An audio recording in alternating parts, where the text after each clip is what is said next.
జనాలు ఎలా ఉంటారండి, ఒక ప్రభుత్వం ఉందనుకోండి, ఆ ప్రభుత్వం ఉన్నప్పుడు జనానికి నచ్చదు.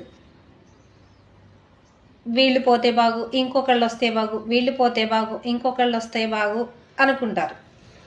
వాళ్ళు పోయి ఇంకొకళ్ళు వచ్చారనుకోండి, మాయమాయిగా వీళ్ళు వచ్చారు, వెనకున్న వాళ్ళే ఉంటే మంచిది, మాయమాయిగా వీళ్ళు వచ్చారు, వీళ్ళు గెలిచారు, పోయిన వాళ్ళు ఉంటేనే మంచిది.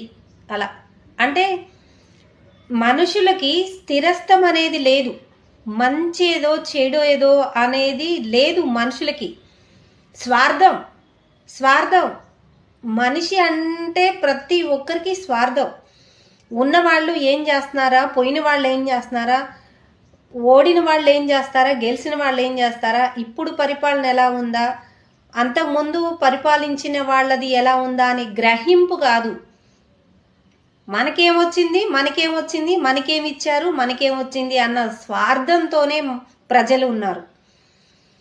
అసలు నీతి నిజాయితీ అనే అదే లేదు అసలు మనుషుల దగ్గర.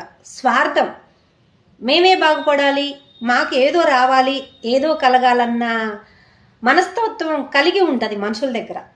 మంచేదో చెడేదో తెలుసుకోరు.